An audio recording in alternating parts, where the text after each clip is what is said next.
Audience coming in. Do you know how many people has registered? Oh, quite a few. I'll give you numbers right after this. We're live now. Do you notice we're both wearing black? Did you know that we might have the same stylist, Chechi? Probably, but mine has my logo. Oh yes, yes, yes, yes. You better make sure you have branding, darling. Branding, darling. Little audience coming in.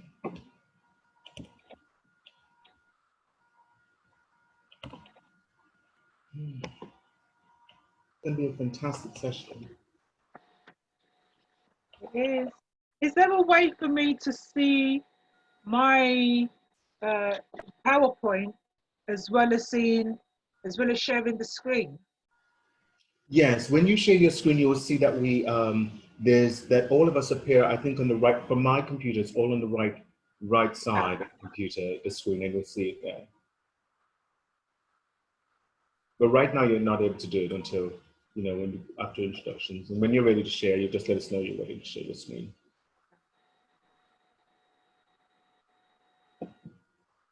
Okay, I think we can get started now. Good afternoon, ladies and gentlemen.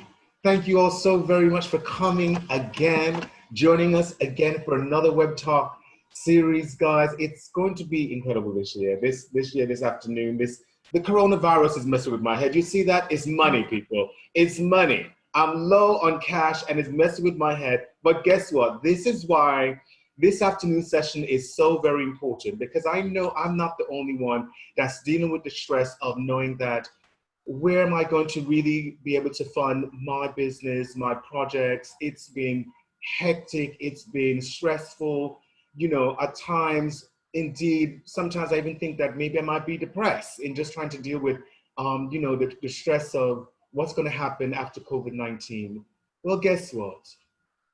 We've been saved, people. I can't say that there's a monetary. I even asked her about it, but she said, Michael, I can't promise you a monetary, but I see there's a tree in the back of her right there that I see there.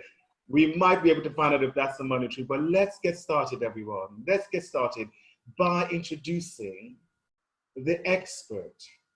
She is the founder of this incredible platform called Meeting of Minds.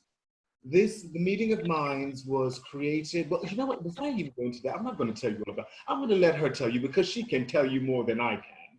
Ladies and gentlemen, it is our esteemed guest who is joining us this afternoon, the founder of Meeting of Minds, Uchechi Eke. Uchechi, take it over. Hi, everyone. Hi. Thanks, Michael, for such a warm introduction. It's really it's an honor to be here.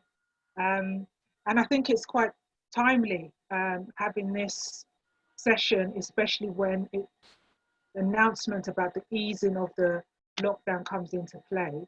I think it's important that people look at the situation regarding their finances and see what's happening, just as we're looking to reduce or restrict the lockdown. So before we get into the technical elements of the presentation, as you've quite rightly said, I am the founder of Meeting of Minds.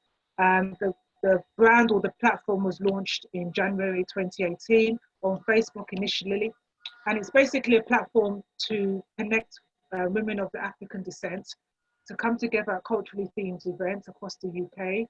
But it's really grown organically from there. Initially, it was a desire for me to just have an organic sisterhood, but what it's allowed me to do now is to collaborate with other organizations and partner with brands like yourselves in order to widen access to opportunities to collaborate and for us to thrive professionally as also excel personally. So it's a real honor to be here. Thank you, Chechi. And so, guys, as she said, one of the things that she didn't mention also is that Uchechi's been very successful in helping lots of people get access to a lot of funding. I mean, millions of pounds, guys. I'm still trying to get even £1,000, but you know, I have her now. We're talking on that.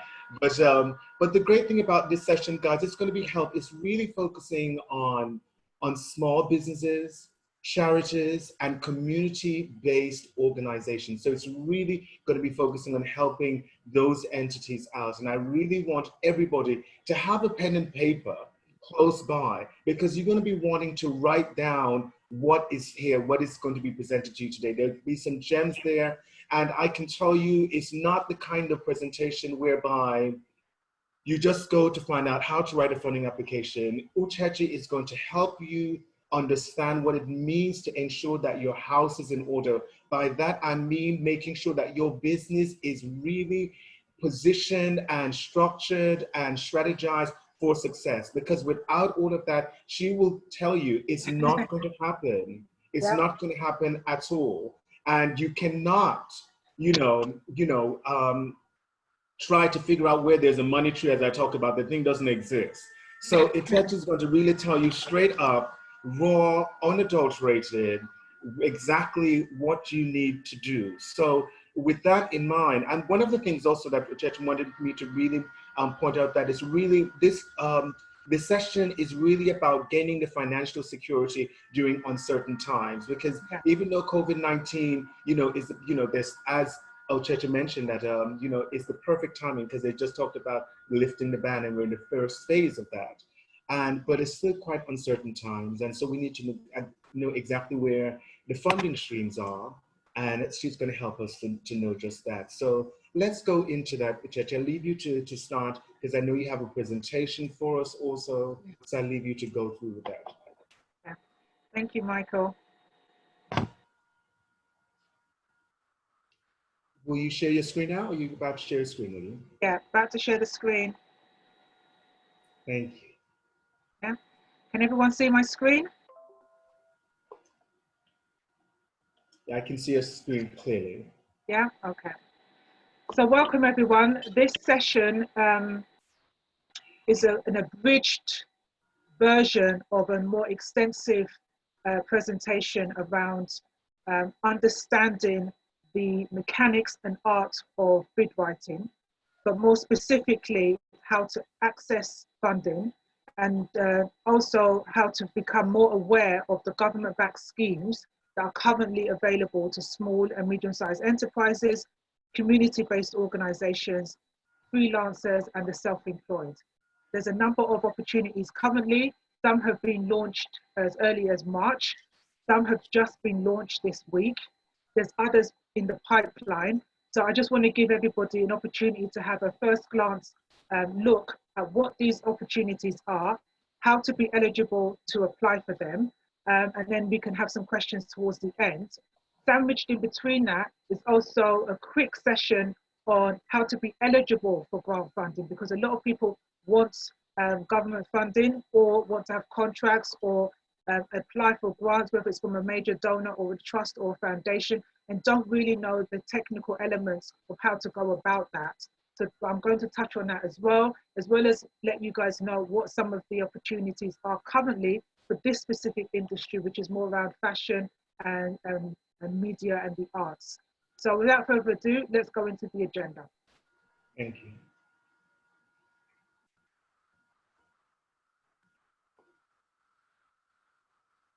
Ucheche, before you start, can I just say, ladies and gentlemen, we will have a Q&A after the presentation. So make sure you have your questions ready, and we'll be able to answer those. Thank you.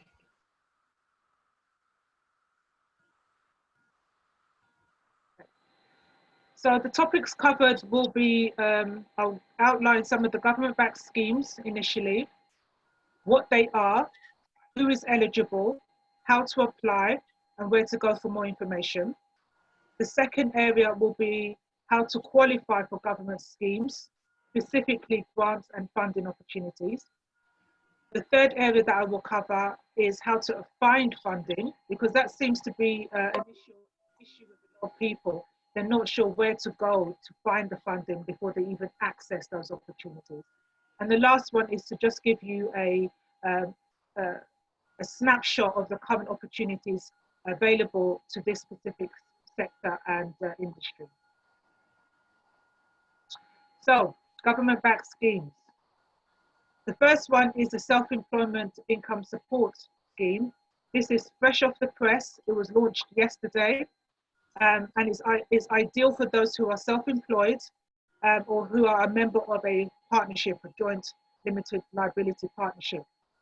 There are some stipulations here. You have to be traded in the last 2 years. So those who traded in 2018 and 19 and 1920. So that means you have to be registered with HMRC as a self-employed individual in the last 2 financial years. That is the major stipulation. If you are one of those individuals who have been trading for the last 2 years, then you can apply under this particular fund. The second stipulation is you have to be able to demonstrate if the pandemic has adversely affected your business, okay? There has to be some kind of evidence base to suggest that the pandemic has affected your trading situation, your ability to sell your products or to engage in services with your audience or your client base or your clients. So let me just repeat, launched on a website just yesterday.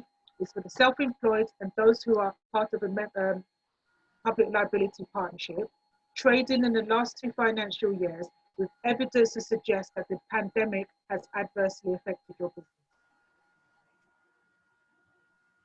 So what are the reasons for what can be constituted as adversely affected? You are shielding, you are self-isolating, you have been on sick leave because you have showing symptoms of the virus, you are taking up caring responsibilities, whether that's with your children or with an elderly parent or family member. You've had to scale down your business or stop trading entirely because of the pandemic.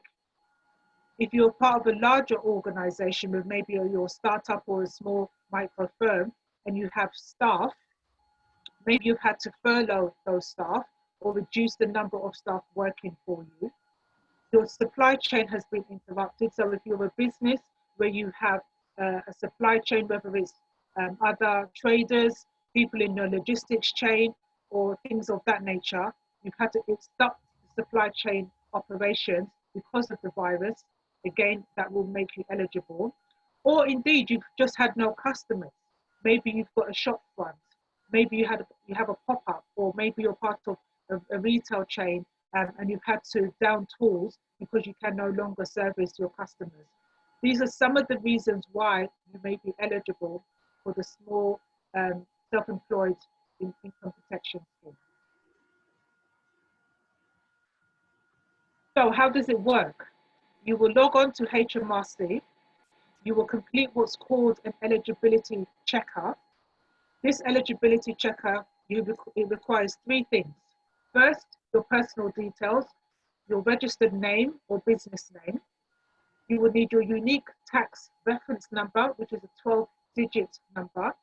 You will also need your national insurance number.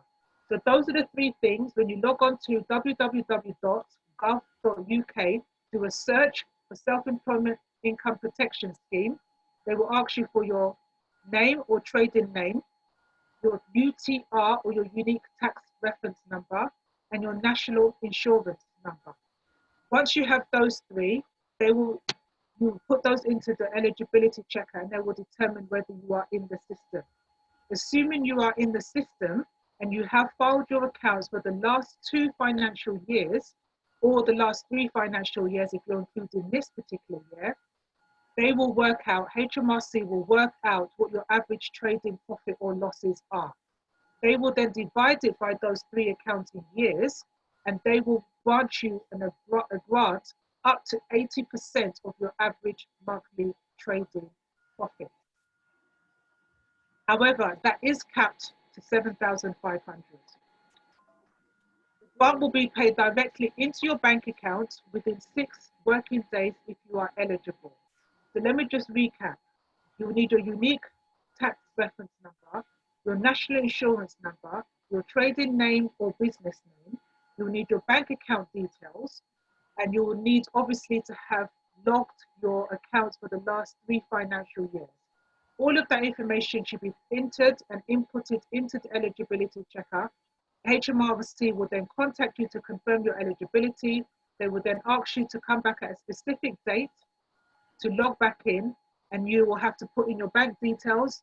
And then if you're eligible, you should get your payments within 6 days. Again, it's capped at 7,500 and it'll be divided by your average monthly trading profit. Any questions, please reserve them till the end. Happy to go over this again. The second scheme is called the Bounce Back Loan Scheme. Again, this is for small and medium-sized businesses. The definition of a small and medium-sized business is anyone with 0 to 250 employees. That includes yourself. Remember, a startup tends to have 1 to 10 employees. A micro firm has between 10 and 49 employees, and a small to medium-sized business is 0 to 250 employees. This was launched on the 4th of May, so again, it's quite new. Again, you have to be a business affected by COVID.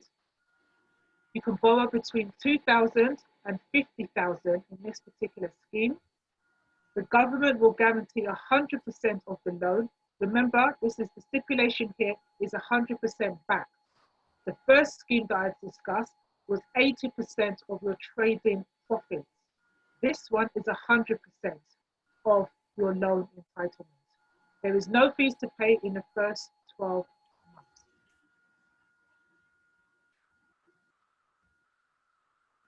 The bounce back loan scheme, you can have the loan for up to 6 years. Like I stated, there'll be no payments due in the first 12 months, and it's 100% backed by the government, i.e. you don't need an underwriter and you do not need a guarantor for this particular scheme. After the first 12 months, there is an interest rate, an annual interest rate of 2.5% on the loan amount. So depending how much you have asked for, up to 50,000, as of the 13th month, you will be required to pay an interest rate of 2.5%. The scheme is delivered through a network of accredited lenders. Those lenders, if I'm correct, there's about 50 lenders. Most of them are your normal high street bankers. So from Santander to HSBC to Barclays to Clydesdale, those are your main type of lenders, but there's also building societies and other approved lenders. All these lenders will have to be verified by the government to appear on this accredited lenders list. Again, if you want more information, the hyperlink is there. But I'm happy to take questions at the end and provide more information should individuals request it. That's the second current government-backed scheme for small businesses. The third scheme was launched on the 23rd of March, and this is the Coronavirus Business Interruption Loan Scheme. This is for larger organizations where you can access funding up to 5 million. Again, this is a government-backed scheme. 80% of your finance will be covered. 80%, not 100%, just 80%. Again, for SMEs, there is interest to pay after the first 12 months. This is for larger organizations who need finance up to 5 million. So your trading has to be, your turnover has to be quite considerable for you to be eligible for this scheme. Again, it's a business interruption scheme. The pandemic has halted your delivery of your business, and you're unable to acquire other types of funding for your business. Sometimes people acquire what's called the bridging loan or bridging finance. That might not be applicable to you, but the Coronavirus Business Interruption Loan Scheme should be your best point of call. Like I said, it's for larger organizations. You have to have an annual turnover of less than 45 million. So this is for those who have been trading for considerable periods of time, where your trading turnover is considerable, but less than 45 million. You have to be based in the UK with a UK-based business address, with the majority of your operations within the UK. No offshore accounts. You need to show that your business would not be viable because of the pandemic. So you will be required to produce evidence of the interruption that the pandemic has had on your business. The funding is for 3 years. Unlike the one before, the bounce back loan, which was 6 years, this is only a 3-year loan period. There are 50 lenders available on this scheme. Again, all of the lenders are available on the government website. The hyperlink is here for reference. By all means, take a note of it, but I will repeat this at the end. So that's the third scheme. There is obviously a host of other schemes available to small and medium-sized businesses. And I want people to be clear. When I say small and medium-sized business, it's a universal term because it encompasses freelancers, it encompasses the self-employed, it encompasses those who are part of a limited liability partnership, it encompasses community-based organizations, it encompasses VCSEs, which is voluntary community sector social enterprises, as well as non-for-profit organizations and charities. So if your organization has one of those legal structures, these schemes are available to you. There are specific schemes for those who are within the retail or hospitality or leisure business. There are schemes for those who want your self-assessment to be deferred because you aren't able to pay it currently because the pandemic has compromised your income. There is also a time to pay arrangement. So if your self-assessment is due, your tax liabilities are due in this particular period, you can go onto the government website and ask for it to be deferred. Same with your VAT.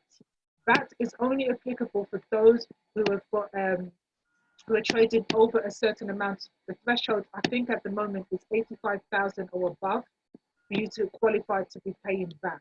If you are one of those organizations and your VAT liability bill is due, you can ask the government to defer the VAT because your income is compromised, your supply chain is compromised, or your trading status has been interrupted owing to the pandemic.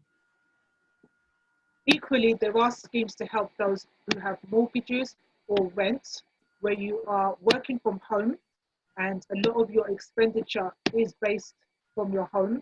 You can apply for what's called a 3-month mortgage repayment freeze. Again, you can go onto the government website and apply, normally with your mortgage lender, whether that's Halifax or HSBC or Barclays, and ask them to freeze your mortgage for 3 months because your income has been interrupted because you have no trading with your customers or your clients. That is eligible for small to medium-sized businesses. Again, if none of these schemes you qualify for, there is also universal credit. If you're self-employed, you can apply for universal credit. Again, go onto the government's website to make sure that you're eligible for universal credit, but it will only cover a certain period of time. I hope that's clear. So we've discussed the current government-backed schemes. What I want to do now is focus on those who are interested in applying for funding. This is separate to the government schemes. This is a generic route to apply for government grants and available funding, whether the funding is from a trust, a donor, foundation, or a charity, or indeed a government source or a commission. So I just want to go through what it means to qualify for a government grant, because I think this is one of the main hindrances or sticking points or barriers to participation for small, medium-sized enterprises. There's lots of funding out there, but a lot of people download an application, start writing it without checking whether they are indeed fit to supply or contract ready. You have to be fit to supply first, you have to be contract ready, and this is a process to help you do some internal housekeeping to make sure that you are eligible for these funds. It's estimated that between 50 and 60% of applications received by commissioners, government departments, charities are rejected, immediately turned down because the funding applicant is ineligible. This is the time to get your house in order. This is the time to make sure that everything you need to do to qualify this for the copious amounts of funding out there, it goes into the billions. Okay, there are billions of money available for organizations, but you have to qualify for this funding. Funders are looking for a safe pair of hands. Just like you would apply for a bank loan, they will do their due diligence on you. They will do a credit search on your finances to make sure that you're eligible for funding, to make sure that there is no financial risk to lending you the money, whether it's a bank loan or a bridging finance or some other type of form of credit. It's the same with a grant. They will do some interrogation and investigation on your organization to make sure that you are fit to supply and fit to receive the investments that you're looking for. So this process is known as due diligence, and for some, it's very lengthy. It can be quite invasive. For the novices and those who are new to funding, it can be quite a tedious and arduous process. Do not be perturbed or put off by the process. It's not a discriminatory process. It is a fair, open, and transparent process. The purpose of a due diligence is to check not only the individual, but the organization. It's a two-pronged check to make sure that if you are awarded the funding, the perceived risk is minimized. They can only do that by asking you a set of standardized questions, which everybody who's going for a particular fund is subject to. So this is a series of pre-qualification or supplier selection questions. It's basically an opportunity to whistle out or eliminate those who are just not eligible. It's not discriminatory, it's fair, it's unbiased, and it's applicable to all. So what are the three areas that they will undertake a due diligence process on? The first is to see whether you're eligible. Now, this is really about the organization, and there's a lot of things that they will go through here. So I just want to quickly look through my notes just to make sure that I don't miss anything. Like I said, it's an open, fair, and competitive process. So there is a set of standardized questions, like I said, and all of the questions are fair and they're open to everybody. So in terms of the eligibility, what they will check is the organization. What is your legal structure? Are you self-employed? Are you a freelancer? Are you limited liability? Are you a charity? Whatever your status is, or whatever the legal structure is, I'm assuming you would have had to register with HMRC or Companies House or with the Charity Commission. They'll also do checks on your standing in terms of your financial records, which will be how many times you filed your accounts online, whether you have not filed them on time, whether you have had any funds withdrawn because they've been mismanaged, whether your accounts have shown any irregularities or misappropriation. They will also do a check on your governance procedures. So do you have a board or a trustee? Has your government documents been processed, and are they available online, whether it's a Charities Commission or with the Companies House? These are the kind of checks that they will do.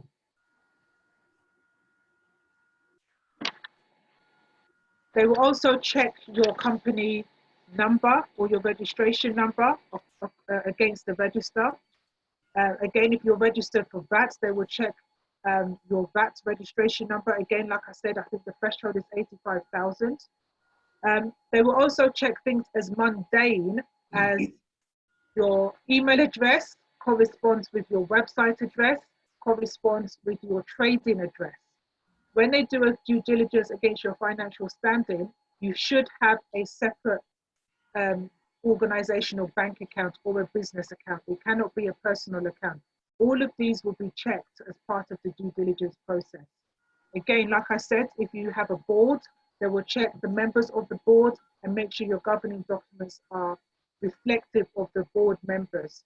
So whether you have a trust in place or a deed, all of those governing documents will be checked.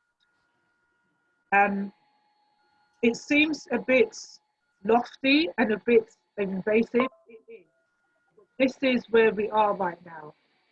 Everybody is subject to a level of scrutiny.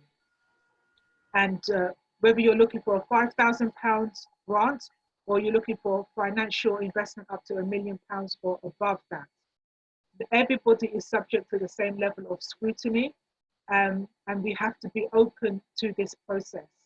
So the premise of me sharing this information is not to deter you, but to prepare you.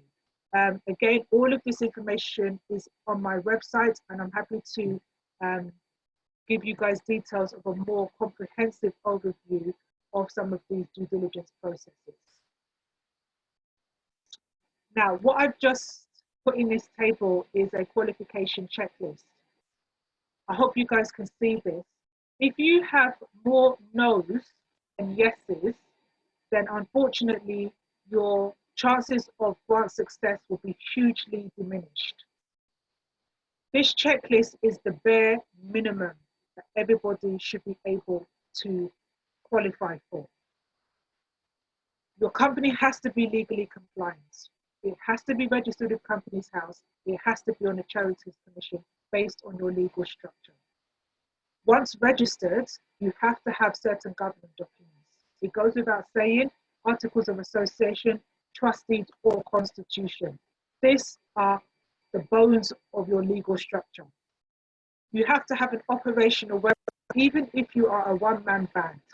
You have to have, even if it's a landing page, that the funder or commissioner could refer to state what it is that you actually do, who are your main beneficiaries, what is the service that you provide, what is the jurisdiction that you operate in, and how can people contact you. You have to have a website. Most websites now you can host yourself, whether it's WordPress or you can download hosting with GoDaddy and just get a one-page landing website. It's necessary. You also have to have a bank account. That is a personal account. It has to be a business account, and that account must be set up to receive backs. Most funders, government departments, and charities transfer your grant via a back setup. So your bank has the operational setup for you to receive your grant payment. Unless you are a one-man band or you're just a startup or you're micro firm, financial accounts have to file, and they normally check 2 to 3 years your financial credibility. But those need to be filed on time. If you aren't able to do those yourselves with bookkeeping into it or something like that, I would suggest looking at an accountant or a bookkeeper to help you get your accounts in place. Depending on the scale of your business or your non-for-profit organization, I would always encourage you to get some type of indemnity insurance. If you're self-employed, a freelancer or a small entity, you just need professional liability insurance. I wouldn't suggest anything more than £1 million worth of cover. If you're interfacing with the public, whether you go out into the public and work with the general public, or you have a shop front or a pop-up or some kind of bricks and mortar operation, you need to have public employers liability insurance. Again, 1 to 5 million cover. I can have a list of insurance providers who you can tap and get these documents done very quickly, and it's a monthly fee that you pay. But these insurance documents, you need to have access to them because they will be checked. There is also a suite of policies and procedures, unfortunately, that you have to compile. Whether you're a self-employed or you're a larger operator, there are policies and procedures that you need to bank and have a portfolio of them should you be asked for them as part of your grant application. I won't go through all of them now, but some of the key policies and procedures are safeguarding, equality and diversity, Financial regulations, you would need things like your sustainability policy, environmental policy, health and safety policy, continuity policy, especially in this current climate where we need some type of contingency planning in place for unforeseen circumstances. So these are the kind of policies that you need to structure and have as a suite that you can share with the funder or the commissioner.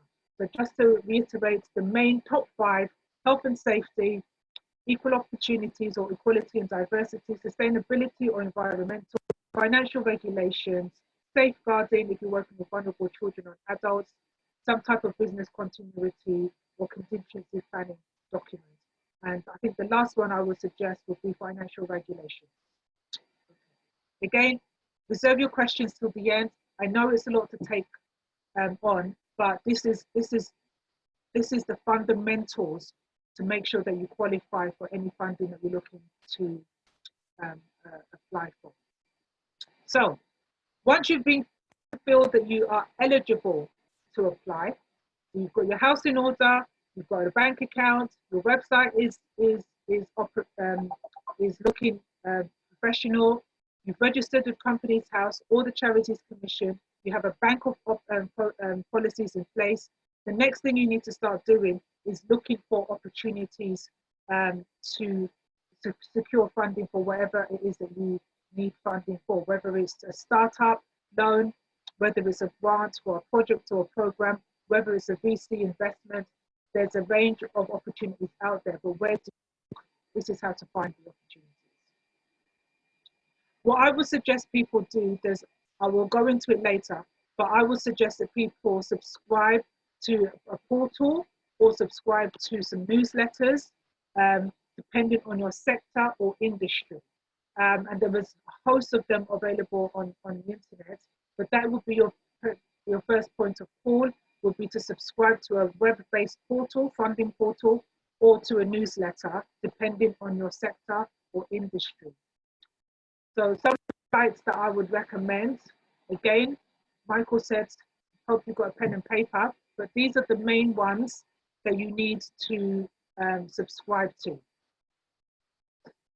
London's tenders is obviously centric to the capital.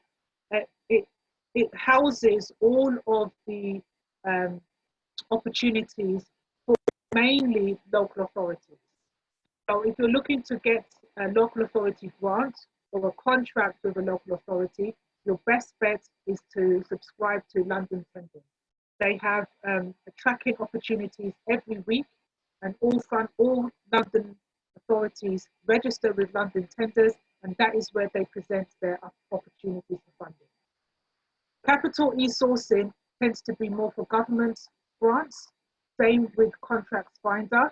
So when I say government grants, I'm talking about the departments within local government who publish funding opportunities. So whether it's Department for Education, whether it's the Cabinet Office, whether it's local community organisation, those are the government departments. They use this particular portal, Capital e-sourcing and Contracts Finder, to publish their opportunities. Grants Online, Grants Finder, Funds Online are mainly for.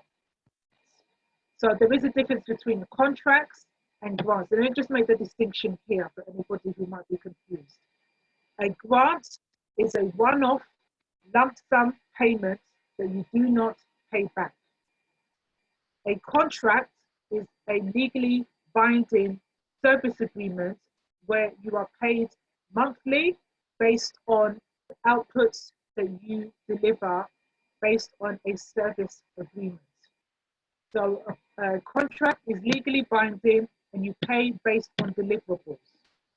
A grant is a lump sum that you do not pay back, but there is a finite project that you deliver. Most people, I'm assuming, would look for a grant as opposed to a service contract. However, most commissioners are now going down the route of service contracts because there are more liabilities in place to mitigate against organizations who misappropriate their funds or do not spend it appropriately. The Charity Excellence website is a fantastic resource for those who are non-for-profits, social enterprises, looking for grant funding. Their website, I would encourage you to register with that website. They will send out newsletters, I believe, every couple of weeks, if not weekly now.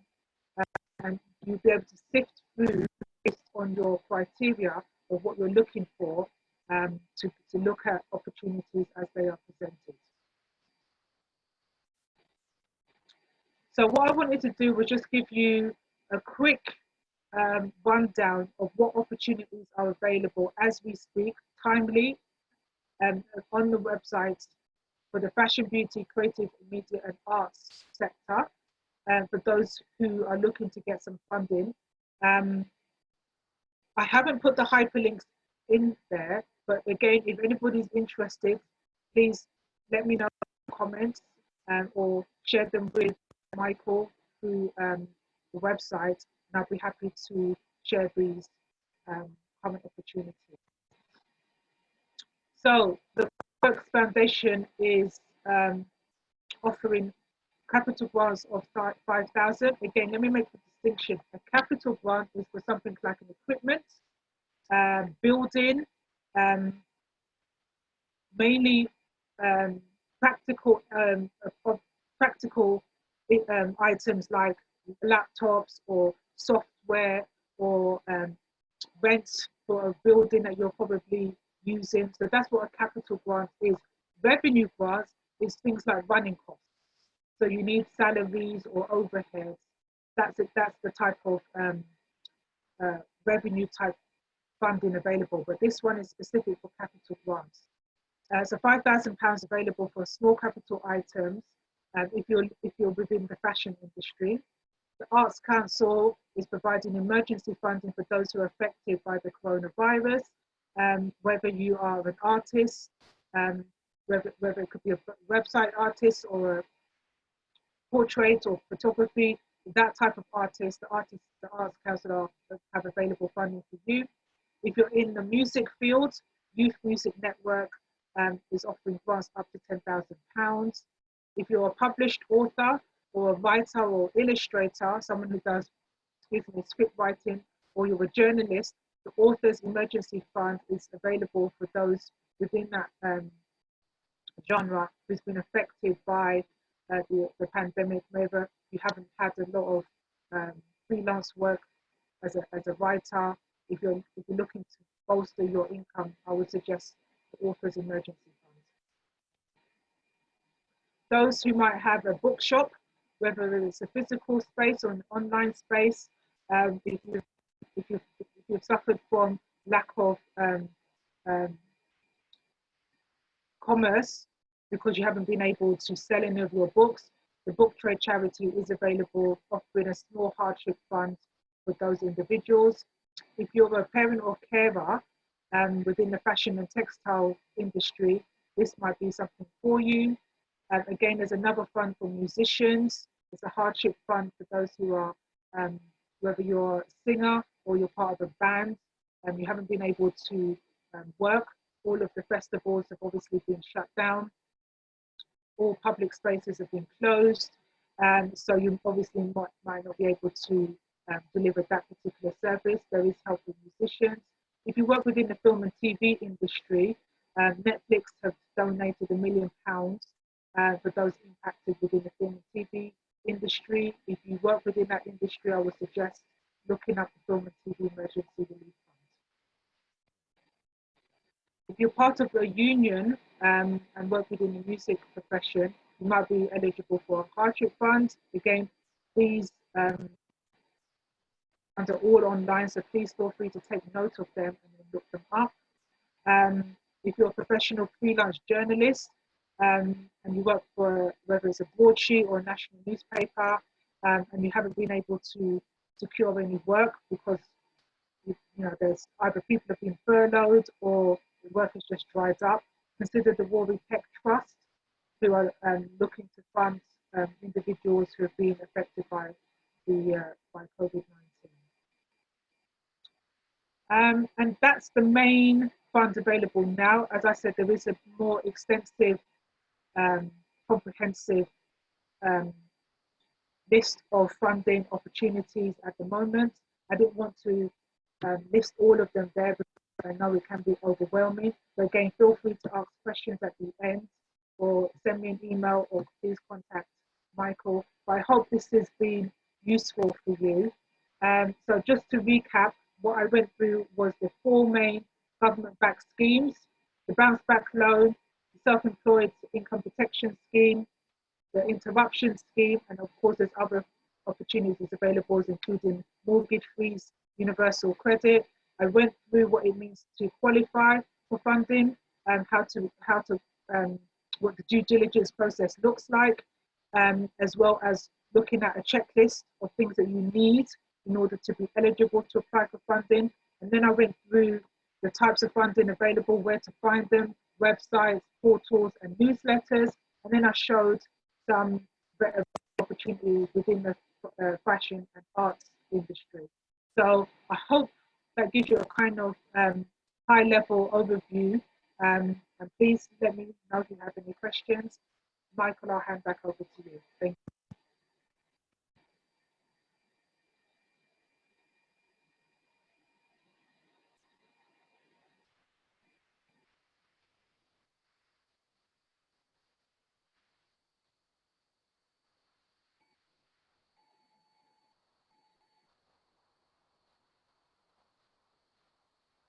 Michael, I can't hear you. You seem to be muted. I was saying, now can you hear me? Yes, I can. Contrary to what some people might think, I don't like really talking to myself, people. I really don't. So what I wanted to say, what I was saying just now was, Ucheche, what you just presented to us was just truly gems on top of gems on top of gems. You couldn't have broken it down any further than that, really, to letting us know exactly what we need to do in applying for fund. But I will say, actually, you can break it down further. Ucheche is going to be doing a masterclass for us, guys, where you really get an extensive sort of understanding and of how to write the perfect application, but also just in terms of re-strategizing, repurposing, repositioning your business. And it's going to be incredible. So you definitely want to look out for that. We will start doing some advertising for the masterclasses very, very soon too. And of course, you can go to meetingsofmindsuk.uk, not .co.uk, meetingsofmindsuk.uk, where you can contact her directly on all social media platforms also, and you can reach her there. Let her know that AFWL sent you there. So I saw some in our chat. Before I say anything further, I saw that in our chat we have quite a few of our audience in across the continent of Africa also, and they were concerned of whether or not this information can be applied to them. Now, while you're not able to apply from the funding, the different funding streams here in the UK, guys, what you should be aware of. Yesterday we had one of our web talk sessions also talking about the challenges facing African designers on the continent. And one of those things that our good friend, Joanna from the Assembly Hub said was that one of the problems that she had, that she's seen, is that a lot of people don't have their house in order. They don't have their house in order. What does that mean? I'm going to ask Ucheche to break that down for me. Ucheche, what does it mean to have your house in order? Okay. In order to be eligible for funding, as I said before, you need to qualify, and that qualification process is part of the due diligence, and that due diligence allows you to get your house in order. So like I said before, you need to be, one, registered with Companies House or registered with the Charity Commission, depending on your legal structure. Once you are a registered legal entity, then you should have a set of governing documents that support that. So if you are if you registered with Companies House, you would have articles of association or memorandum of acts. If you're registered with the Charities Commission, you should have a constitution or a deed or trust. Those are the kind of documents you need as a basic for your to support your legal structure. You also need to have an operational website. You also need to have um, a suite of policies that support your operations. So if you're client facing or you work with the general public, there should be some supporting documents that you have. I wouldn't suggest taking them offline. I would suggest working with someone to craft them. You also need to have your accounts filed on time so that they can be scrutinized. So you need at least 2 to 3 years of accounts. You also need to have insurance liability certificates to make sure that when you are working with other individuals or the public, you have indemnified yourself. So those are the kind of things what I mean by getting your house in order. Make sure you have insurance in place. Make sure your accounts are filed. Make sure you're registered with Companies House or the Charities Commission. Make sure you have a suite of operational policies. Make sure your government documents are in place. Once you have those in order, your house is good to go. Thank you for that, Uchechi. And that applies to any business anywhere in the world. One of the things that Joanna mentioned, Joanna from the Assembly Hub mentioned, and this is the Assembly Hub is situated in Lagos, Nigeria, and she said that even there, that the government has provided some sort of emergency relief funds, but if you do not have your house in order, you will not have any sort of eligibility for those funds. You won't have access to it. And so that's very, very important during this very critical and precarious time for businesses. That's just what it is, guys. You also mentioned about something that was very important, that whether, how important it is to ensure that in part of your due diligence that your company has to clearly state equal opportunity. So even if your organization or your platform is geared towards a particular group, there still has to be the equal opportunity as part of that, as part of your visibility. Yeah. But within your structure also. Is that correct, Uchechi? Yes, one of the, I like to call it a portfolio suite. So within your portfolio of policies, one of the key policies that any organization should have is called an equal opportunities or equality and diversity policy. Now, the premise of this policy is to show the funder or the commissioner that when you're engaging with the public or when you're delivering a service, you're conscious that you are engaging a wide as possible audience, that you're not discriminating against any particular subsection of society.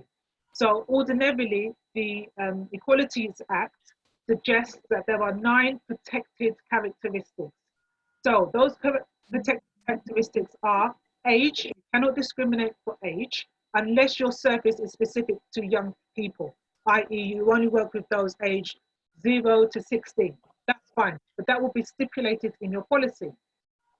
You can't, so when you say age, you either state your age that you work with, or you're saying that you're open to all ages.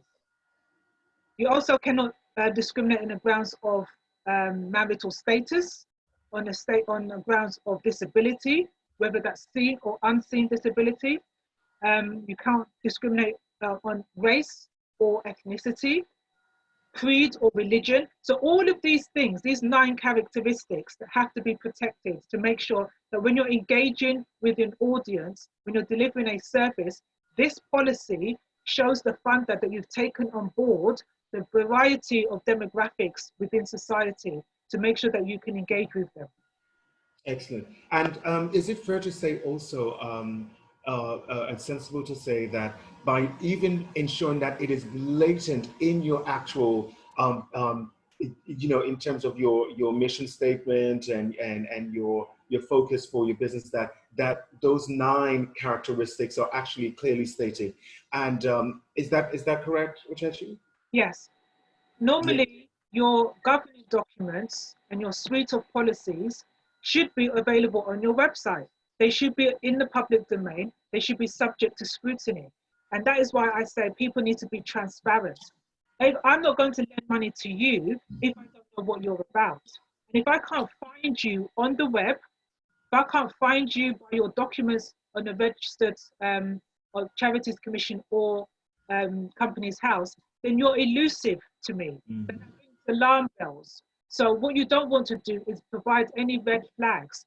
All of these documents should be seamlessly available to the funder.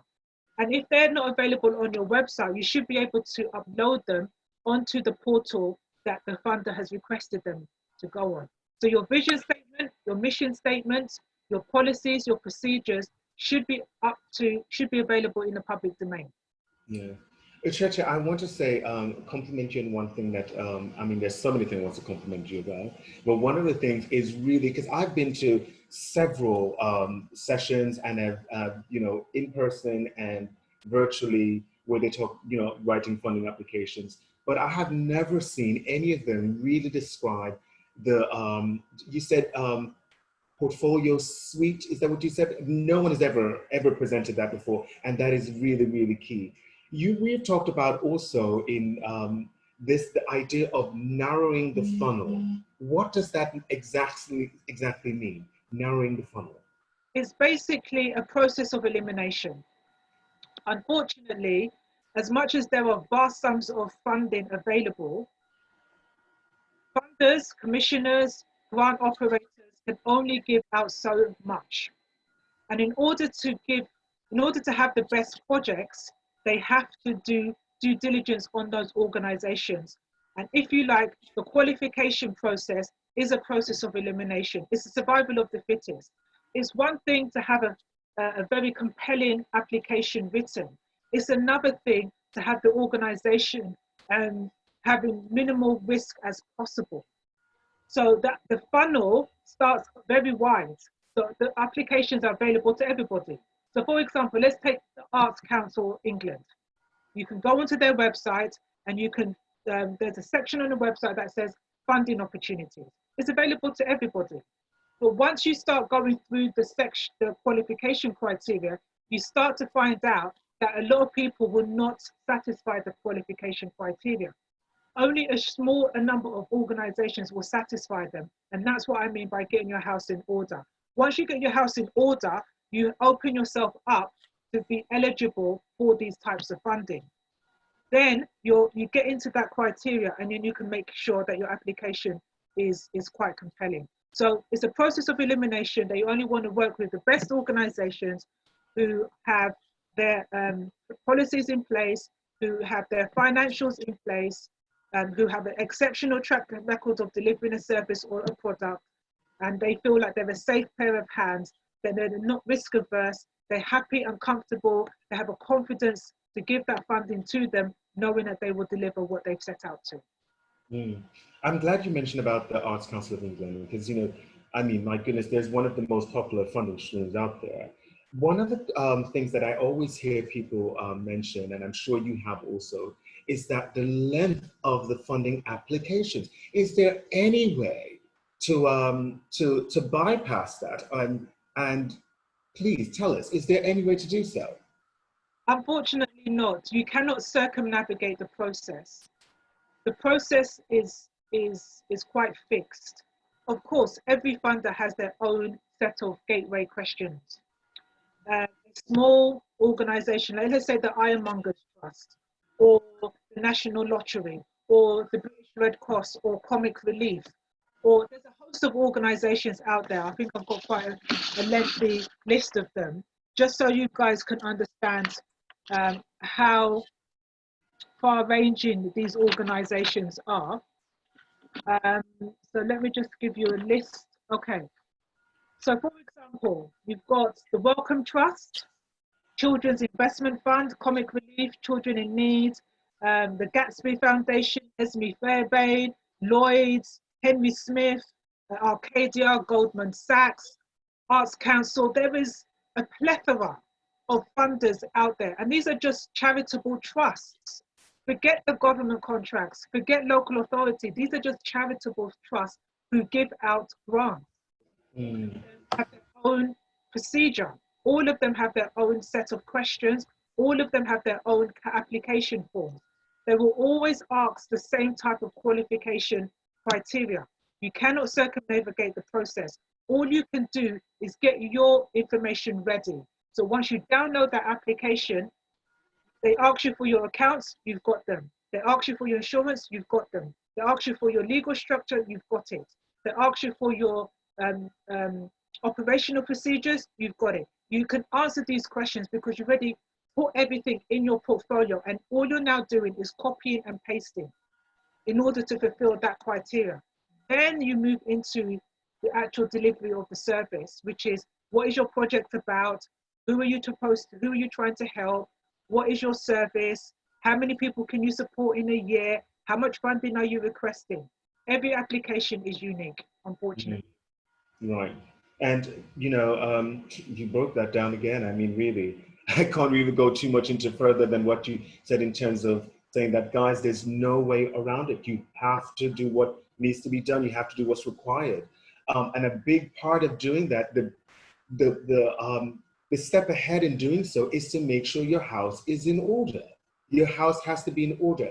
Now, I will tell you, again, just as a reminder, Uchecha will be doing a masterclass for us, and you get to really understand in more detail every single thing that she just mentioned. And you can also contact her at meetingsofmindsuk.uk.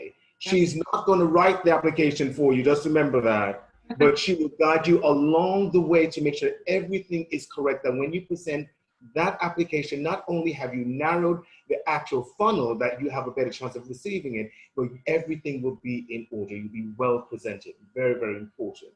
Yes, is that correct, Pacheco?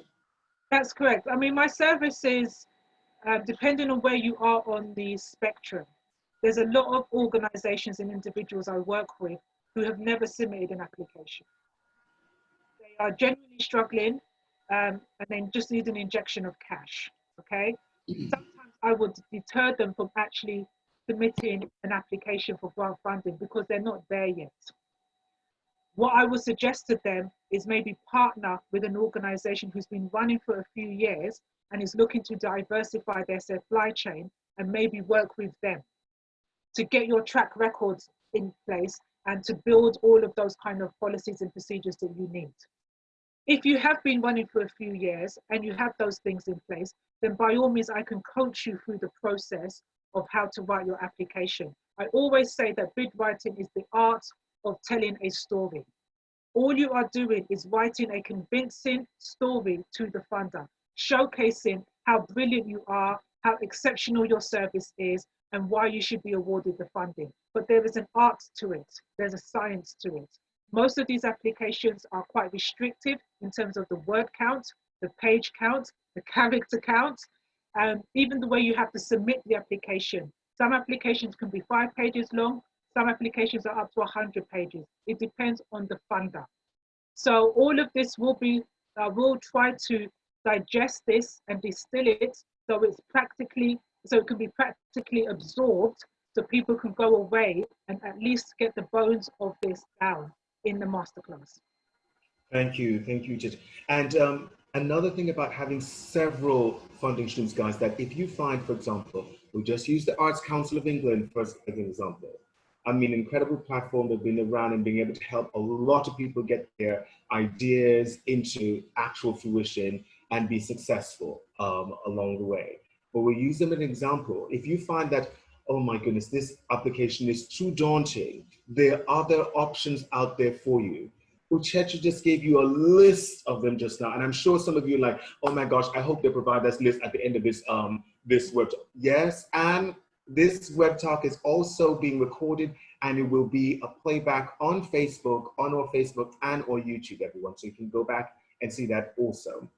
And of course, the masterclass. You definitely want to be there for the masterclass. Which actually said something really, really important, and oftentimes some organizations are hesitant about doing this. Partnerships, collaborations. How important is that even in starting your business or keeping your business afloat? How important is that? It's fundamental. It's fundamental. I like to describe the process like building a house. You have to have a solid foundation, correct? So you have to have a foundation, but then you have to have the structures or the pillars of that house. And that's where the design or the architecture comes into play. And that's when you have to go outside of yourself to build that house. Sometimes those partners can help you put those structures in place. You are the architect, but you are not able to put all the designs together yourself. You have to work in partnership with other people. You have to collaborate. No one is an island. We don't know it all. So even if you're starting off as an individual or someone who's self-employed, there is always someone who's been there and done that. You know, let's take the path of least resistance. We don't always have to reinvent the wheel. Pick up the phone, drop an email, follow people. I always say mentoring, coaching, shadowing. Do not be afraid to ask somebody to guide you through things. Even if it's, we're not talking about applications now, we're just talking about starting a business. There's always someone who's done what you're looking to do already. Do not be afraid to ask questions. There's so much information and resources online about how to write a business plan, how to structure your finances, how to put a website together, how to networking events, trade shows. Please, these are things available within your arsenal. You have to start looking beyond yourself in order to get the pillars in place so that your house stands. That's correct. That's very correct. In my previous role at my previous employer, I helped a lot of organizations. A lot of people had fantastic, and that's the thing, isn't it, Ucheche? They have amazing ideas. They have, and they, I mean, all to, especially community led programs that, and ideas are just incredible. I mean, anytime you want to do anything for community development, it's always great, but you will feel more motivated knowing that, guess what? Your structure is really strong. Your house is in order. And we can't say that phrase enough. House has to be in order, because then you feel like, guess what? When you have to step out there and you go and you come to a webinar session like this, when they talk about funding application, like, okay, I've done that already. I can now move on to the next step. That's right. I can now move on to the next step. And that's really, really important. I also want to talk about, because this is something that's really important. How necessary is it to actually invest in your business before you can actually step out and start even looking for funding? How important is that, Ucheche? I think it's imperative. You have to invest in yourself to show that you are valuable. If I can't invest in myself, then I don't have, what's my value proposition? Why would somebody else invest in me? And when I talk about investment, self-investment isn't just monetary. It also could mean academic investment. It could mean investment in a skill. It could mean an investment in terms of time. So you could go on a course is investing in yourself. Shadowing or getting coaching is a form of self-investment. Getting your credit score in place is a form of investment. Look into your peer group or your networks or your family to invest small sums is a form of investment. Going on a degree course or some type of distance learning is a form of investment. Downloading fact sheets, going on networking events, going to trade shows, these are forms of investment. You have to be able to build yourself up first so that you feel, one, confident in what you're doing, but two, you can articulate it to others because you have drawn from other wells. You have to pour into yourself before you can give out. So I think it's hugely important. Thank you so much. I mean, you dropped so many gems today, really, so many. Audience, we're coming now to some Q&A. So to the Q&A. So I know you all have some questions there. Do you want to drop some questions in the Q&A chat box there for us, and we answer some of your questions? Don't be shy. This is going to help you out, and if it's not helping you out, you're going to be able to help somebody else out. So if there are any questions, please feel free to ask to pose those questions now. Oh, Anna, if you see any questions oh, here's a question. Hello, thank you so much. Are there any fundings for startups? Yes, indeed. Yes, indeed. For example, if you're under the age of 30, you can go to the Princess Trust. Princess Trust is a very prolific organization headed by the Prince Charles, and they specifically fund those who are under the age of 30. If you're a startup organization, so that's a good place to start. There is also, you can also get funding from your local bank, of course. But I would suggest working with your, within the branch, you should have a business bank manager. So work with that branch manager and look at starting of getting a business account, first of all, and then working with them on your business plan. Again, your business plan is like a roadmap. You need to know where you are going. So the business plan articulates in words and in figures where you need to go. And that plan is necessary, not only for yourself so you can review and reflect how you are, but if you need to showcase that to somebody else, whether it's another investor or a grant funder, business plan is a good option. So work with your bank business advisor to get a business plan in place and obviously apply for a bank loan. But there's lots of funding out there for startups. There's a smallbusiness.co.uk has a list of startup funding available. But again, you have to break it down. What is a startup? Is it somebody who's been trading for less than a year, trading for less than 3 years, someone who's just an individual, or someone with 0 to 3 employees, or someone with under 5 employees or under 10 employees? These are the kind of things that you need to take into account when you're looking for startup funding. Now, here's another question. Someone asked on Facebook, what if you're a BME, Black Minority Ethnic Group, textile artist living in Scotland? Right. Fadzi Fudge, and it's from Fadzi Fudge, Hamburg. What opportunities are there for people who are, a textile artist who's just starting up living in Scotland? The equivalent in England, in terms of our government schemes, is also applicable in Northern Ireland, Wales, and Scotland. So again, go to the government website specific for startups and small businesses. There will be a range of support and resources available to you. There will be an equivalent Arts Council for Scotland. There will be a specific industries for fashion and textiles. You just have to do a search for them and look for them, and you'll be able to find opportunities there. Thank you. Are there any European grants for small business for fashion and textile projects in Africa? In Africa? Yes, like yes, that's right. Because we've exited the EU now, and because Brexit has happened, the types of European funding is really diminished. There used to be something called the European Social Fund. There's also the European Regional Development Fund, and those are for small businesses. I'm not sure I think they are available up until January 2021. So if anybody's looking for European funding, for European funding, that's your best point of call. If you're looking for investment because your business or your operations is in Africa, I would suggest going to the Department for Trade and Industry or the DFID, which looks into businesses who are outside of the continent. That's your best point of call. I hope you guys got that information. Again, if you didn't get it just now, this actual session is being recorded and we will post it on Facebook and or YouTube channel.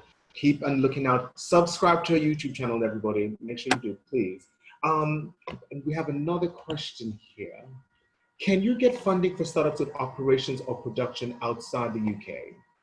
I think we kind of answered that, really, haven't we? Yeah, so is the question, are you based in the UK, but your operations are outside of the UK? Is that the question?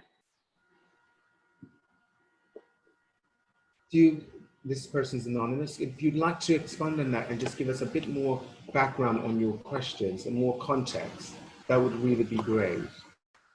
Oh yes, this is for outside the UK, they said. So I think you kind of answered that just now in the previous. Yeah, I think every country has its own jurisdiction in terms of how they apply, how they award funding. You would be best served to contact your local government department who's responsible for funding, or look at the charity sector within your host country and see what is available to you there. Wonderful. Wonderful. I think this has been so incredible. I look forward to your masterclass, Uchechi. I really, really, really do. It's just going to be amazing. Guys, are there any more questions? Or Anna, are there any questions on Facebook? Because I know we have quite a few people tuning in on Facebook also. Are there any more questions for us? It's been wonderful. This has just been fantastic. Do you have any other closing remarks regarding, or any other tips, not closing remarks, but any other tips for people, you know, still kind of unsure about whether or not they, you know, well, actually, I want to ask this question. Yeah. In terms of what boosts one's confidence when writing a funding application? The proof is in the pudding, and the devil is in the detail. So I would say the best way to be confident is to know what you're offering. Because what I would advise against is trying to shoehorn your product or service into the narrow requirements of the funder. Always find something that is palatable to your offer. That's where you can write with confidence. Know what it is that you're offering. Know who you're offering it to. Know how you can measure your success, and always make sure that you can provide some track record to evidence that you are the best person to deliver this particular project and be awarded this specific funding. So stand in your own confidence that you know what you're doing, you know how to deliver it, and you've got a track record to validate or legitimize your service. That's the best way to write. Because at the end of the day, when you're writing a funding application and you present, you are pitching, aren't you? You're pitching, and the competition is stiff out there. Yeah. The portals you displayed earlier, is there a fee for those portals, or are they free? Contracts Finder is free. Capital e-sourcing is free. Grants Online, you have to subscribe. Funders Online, you have to subscribe. Some of them, there is an annual subscription fee. So you will need to register. So that means you have to put your contact details in, some information about your description of your services, in order to register and pay a nominal fee, which is annual. But again, if this is something that you're serious about, like we spoke about investment, if the annual fee is £49 for the year, pay £49 for the year. It gives you insight to all of the opportunities within your field, so you never miss them. Because the one thing that people say to me is, oh, I need some funding, I need grants, I need some help, I need an injection of cash, I don't know where to look for. Here's a list of portals. Subscribe, download the newsletter, pay the fee, and make sure that you have visibility of the opportunities, because the timetable is always within a month, and you have to get everything ready for submission. So you need to be on top of that. Thank you. And another thing I want to ask, because I've never really, I've never really seen this really sort of addressed or discussed at some of these sessions. But I'm, you know, how detailed, and my God, we've had conversations offline about, you know, about these sort of things. You mentioned about the financial advisor at the bank. Tell us more about the resourcefulness of the financial advisor, especially to a small business or charity or someone starting. Tell us about that, please. Sorry, you was breaking up, Michael. Can you say that again? I said about the financial advisor at the bank. Right. Tell us, could you share with us some more about the resourcefulness of that financial advisor of the bank, how you can get, you know, take advantage of that opportunity with the information that he or she has to provide. Yeah, I would suggest that people see their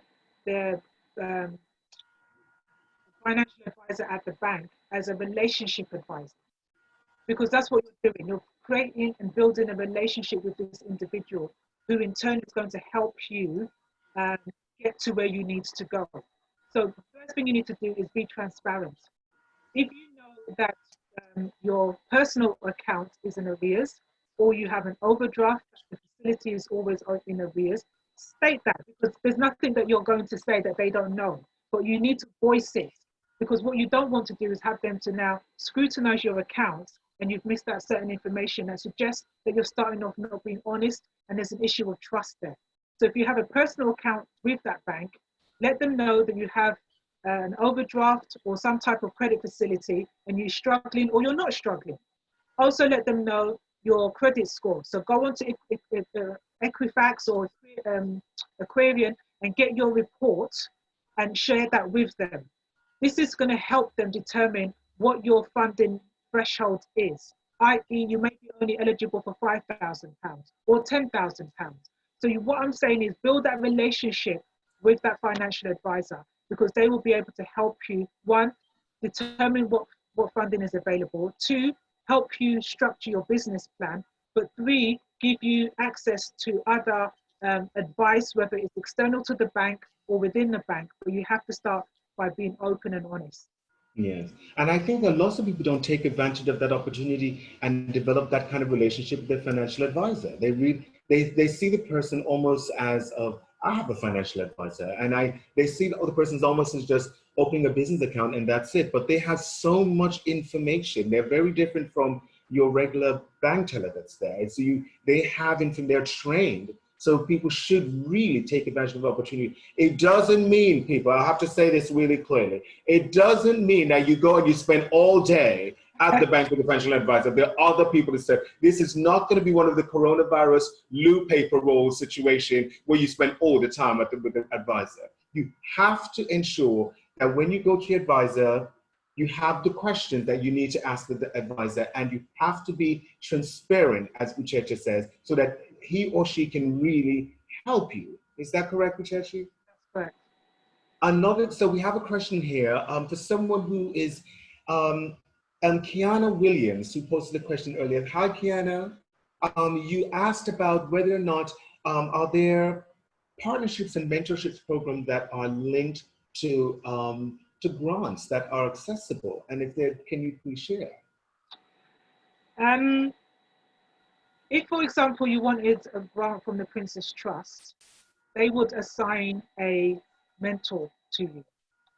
If you're looking for funding or finance from, for example, from Virgin startups, they would assign a coach or business coach or mentor to you. So it depends on the funder. If you're looking for, if you're looking to get a grant from, let's say, the National Lottery, no, they will not assign a funder to you. There's no grants program, a mentoring program there. You're basically on your own. So it really depends on what type of funding you want. That's not to say that you can't mentor yourself. A lot of these organizations have a lot of information on their website. So please look at those resources and download as much fact sheets as you can. Understand, one, what the objectives of the funder are and do you align with the funder. Look at what type of projects they have funded before. There's no point trying to put something out there that they're not going to fund. So make sure you deduce what are the eligible types of projects.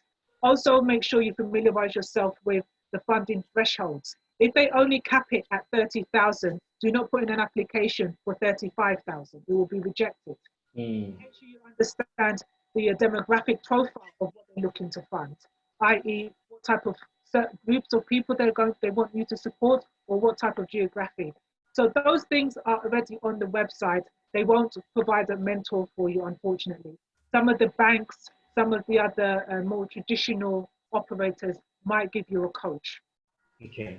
And that's really quite useful information also. So especially for people starting off, so you have the support of a coach, especially if you're applying through the Princess Trust, more, as you said, more traditional funding streams. They usually have a coach, and that's great because oftentimes people don't take advantage of the resourcefulness of that coach also.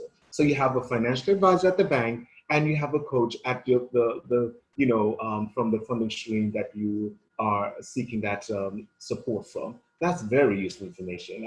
To be honest, I've never even thought about that, but to be able to have that, because again, you are quite busy, Ucheche, but I know you take time for everybody, and you really, guys, I want to say something that's really important here, that Ucheche really wants the majority of her clients, are people who have really done incredibly well for themselves and need that extra support Ucheche is really about supporting the diaspora, and she wants, especially for women, the meeting of minds was created on the back of her going to various events and seeing that there was a gap in what was provided for women of color, and that was very important to you, right, Ucheche? Yeah. And so it is very important that you guys understand that in spite of how demanding you know, her schedule can be, she always makes sure she takes some time to support the smaller businesses, the charities and community you know, community-led organizations and projects. That's really important. And that's, you If I can just say, Michael, know, we have to, there isn't enough emphasis placed on the third sector. You know, the third sector is the bridge between the individual and government. They are the ones sandwiched in the middle who are helping the most marginalized, the voiceless, the disillusioned, you know, the disadvantaged groups. And they are doing a lot of work, but they are undervalued and they're under-resourced and they're underfunded. So when we're talking about community-based organizations, we are talking about those at the coalface. So those who with really marginalized groups of people. So I work with clients who work with those caught up in the criminal justice system, you know, those who maybe just come out on a custodial license or probation order, or at risk of you know, gang violence, for example, or violence against women and girls, or those who are leaving care, or those who are seeking employment, or those who need to get their foot on the ladder because they have a skills deficit. There's such a broad range of individuals who need help, as well as those who have a specialist skill, whether you're a fashion designer or some type of artisan, or you're in the arts field, or you're a graphic designer or architect, or whatever it might be. You need funding too. And a lot of the times you're trying to, whether it's for research purposes, a lot of people don't know there is funding to do research. There is funding to do research. And we need, a lot of people don't exploit that avenue. So there is funding to, yes, start up. There is funding to scale up. There's funding to grow. There's funding to export and import. So there's lots of different types of funding. It just depends on what it is that you need. Once you can determine what it is that you need, there is a pot available for you. thank you. And all of that, guys, you'll be able to hear more about at the masterclass. And again, you can also contact Ucheche on all of social media platforms. Go to Meetings of Minds. Meeting of Minds. The website is meetingofmindsuk.uk. Meetingofmindsuk.uk, not .co.uk. You will find a different type of meeting of mind if there's such a thing. It is meetingofmindsuk.uk. I also want to say also, guys, that you saw that this in actual web talk was designed in collaboration with Meetings of Minds, and it was important for us as a platform that is a social enterprise to be able to provide this sort of guidance and nurture to businesses, particularly in the fashion and creative industry, because we are not an organization that is just about, you know, having the glitz and glamour of a fashion show and catwalk shows. No, it's not just about that. There's so much more that Africa Fashion Week London does. And this is very important to us, that we continue to help our organizations and on the help our community, sorry, and being able to ensure that, you know, particularly members of the diaspora that are in marginalized areas and underrepresented areas get this sort of accessibility, that they feel very much a part of what is happening here, this movement to create development opportunities and continue to expand the visibility of Africa and people here, you know, people of the African diaspora here in the UK. Yeah. And this opportunity is now tuned into everybody around the world through a live streaming on Facebook. And I hope that you guys will take advantage of that. I hope that you will continue to tune into our Web Talk series. The next one is happening next Tuesday, and it's going to be dealing with the inclusivity in the fashion and creative industry, which is very, very important. We have our master classes coming up, one of which is going to be led by Uchechi. Again, you don't want to miss that. So thank you also very much. I'm going to ask Uchechi to give a closing remark now before we say goodbye. Well, Michael, it's been an honor.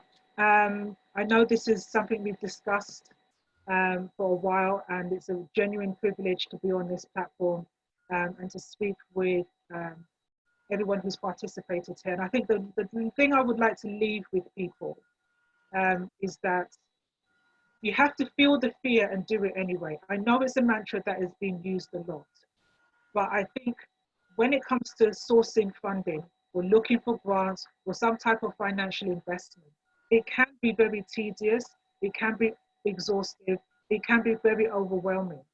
But if you're not in it, you don't win it. So you have to get into the game, and there is rules to be played. If you learn the rules, you will play very well. If you don't learn the rules, then you find yourself struggling. So please network with other individuals. Please look outside of yourself. Let's not be so insular. Let's engage with collaborative networks, and let's practice group economics, and let's make sure that each of us is able to thrive, because we're all part of this circular economy. The diaspora will not work unless we all work as one. So that's my leaving. Absolutely. And this has been a common thread through the Web Talk series, working together, working together. The diaspora will not thrive without we work together. Beatrice Ola, in your comment, you asked if it'd be great to link up with Germany, Fashion Africa Now. We're very much open to that, Beatrice. So if you are the link to Fashion Africa Now, please get in touch with us. We are, very accessible. So send us a message on Facebook. We'll get that immediately, or on any of our social media platforms. Also, guys, look out. The 25th of May is Africa Day. I did not know, I'm ashamed to say, I did not know that the 25th of May is actually Africa Day. Did you know that, Uchechi? I did. I didn't. I just learned something new when our dear friends at the South African government, the representative from the South African High Commission, Mr. Madeleke, told us more about that. And so we are going to be having a very special panel discussion on the 25th of May in honor of Africa Day. And we will be having some wonderful people on that panel representing various Africa Fashion Weeks around the world. So Fashion Africa Now, please get in touch with us. We would love for you guys to talk more about if you guys can be part of that panel. Everyone, thank you all so very much on behalf of Africa Fashion Week London and Meaning in Minds. Thank you for having me. It's been a pleasure. So we look forward to seeing you guys again very, very soon. Next Tuesday, in our Web Talk series, Inclusivity in the Fashion and Creative Industry. Please join us again for that. This actual Web Talk is recorded and will be on our YouTube channel and Facebook. So please be there. Continue to send remarks, guys, your feedback, any questions for Uchechi. We'll make sure we direct all of them over to her. Thank you all so much. It's really an honor again to have you guys, our audience, and enjoy this beautiful day wherever you are. Please stay safe. Take care of yourself. Coronavirus is real. Don't be dissuaded. Okay, don't be don't be dissuaded to stay in and take care of yourself. All right? Have a lovely afternoon, everybody. Thank you all so much. Bye. Bye.